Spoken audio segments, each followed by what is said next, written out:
7 minutes later, all done cool down, brother. Police don't go away, army don't disappear. Them leave sorrow, tears and blood. Them regular trademark. Them leave sorrow, tears and blood. Them regular trademark. Them regular trademark.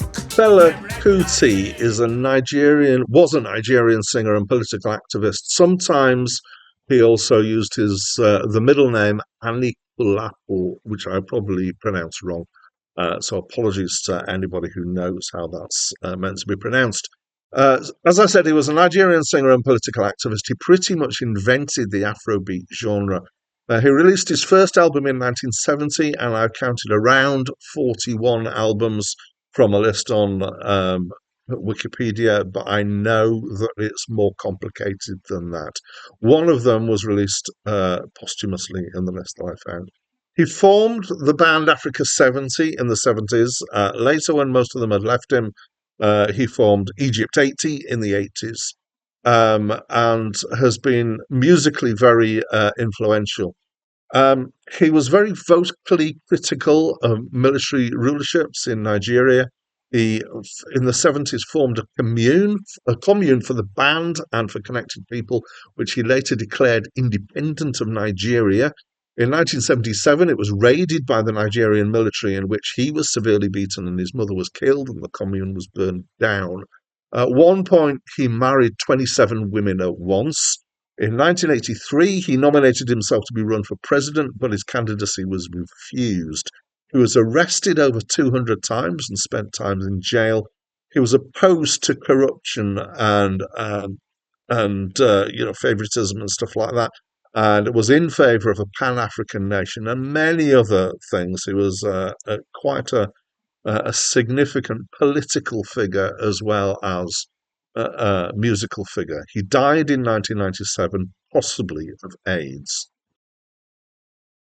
Hi, my name's Dan. So I'm going to start with a little bit of explanation about the nature of this album from the listing from Acclaimed Music. So Acclaimed Music lists 2 album titles. It occasionally does this. In this case, we've got listed Sorrow, Tears and Blood and Black President. Sorrow, Tears and Blood was a 1977 album. Black Presidents was a later expanded version. One of the tracks that's on the original version was shortened, and an extra track was added, I believe. I have listened to and I'm reviewing Sorrow, Tears and Blood.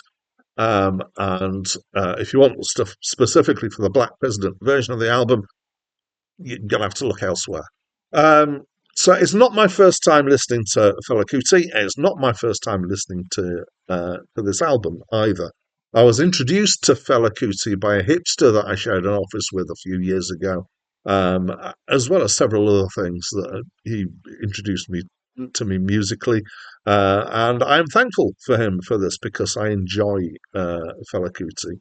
I would describe this as Afrobeat. I'm going to try and give some explanation of what that is, if that doesn't mean anything to you. He was the guy who pretty much invented Afrobeat. It's got 2 long tracks on the album, so it was 1 for each side. Sometimes his albums, when they were destined to be vinyl albums, were actually 1 long track, which was just split to get it over the 2 sides. Afrobeat, certainly in this case, is, I would describe as being a kind of a blend of funk and jazz, elements of jazz, with African percussion particularly, but African feels blended in as well. It's got a big band, and it's long and elongated tracks, as I say. There's long instrumental sections with bits of vocals kind of often coming in quite late. So on both of these tracks, certainly the second track, there's quite a lot of instrumental stuff before the vocals come in. And often with sax and other brass solos. There's, as I say, African percussion.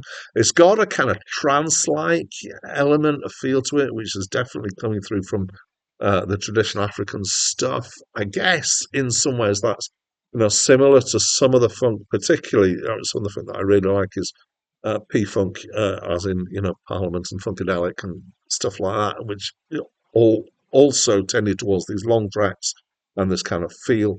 It's often quite static chord-wise, again, like funk. The singing's in Pidgin English, which is deliberately done to give the widest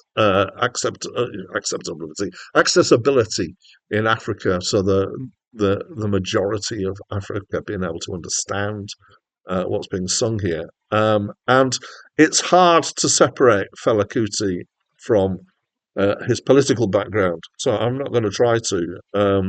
So the first track here is about the raid on the commune, which I talked about in the act introduction. So this album was not long after that raid. And the second track, Colonial Mentality, is a term that he's used for Africans who adopt kind of an automatic feeling of inferiority to the rest of the world because they've been colonized. And part of what he was about was to try and put forward the idea that Africans are not second-class citizens, and I think this was a good message for him to be putting across.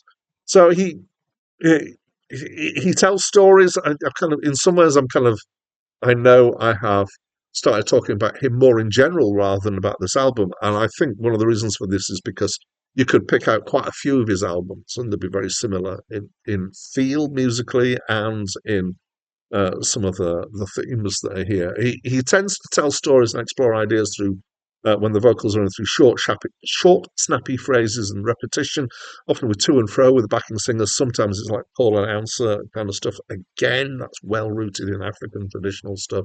I kind of had a thought whilst listening to this album that sometimes that felt a bit like the interplay of brass players in jazz. So, or in certain kinds of jazz. So somebody's doing kind of solo line, and there's a little bit of brass percussive punctuation, as it were. So it's got a different to normal approach to the vocals. Musically, it's not what I would call world music. It doesn't have that kind of, it's not indigenous African music. It's definitely blended with Western music, which makes it more approachable, possibly, to people from the West. I don't know. Let me know. Let me know how you feel about this album. I would say it's very kind of approachable for anybody who likes funk, certainly. Or, trance, I guess, approaching it from that kind of side. Bizarrely, I've got to reference Krautrock here because they went in sometimes for the long tracks and this kind of trancey feel as well. So anyway, let's wrap this up. Yes, I like this. I like this quite a bit. I enjoyed listening to this album. It's quite a short album, so whilst I was writing my notes for this, I listened to it again. So 3 times listening through this album now. Just in this stint. I like it, and I'd love to know what you think, so please do let me know through a comment. And that's it from me for now. Colo mentality. If you say you be colonial man, you don't be slave man before, they don't release you now, but you never release yourself. I say you fit in, never release yourself. Colo mentality. If you say you be colonial man, you don't be slave man before, they don't release you now, but you never release yourself.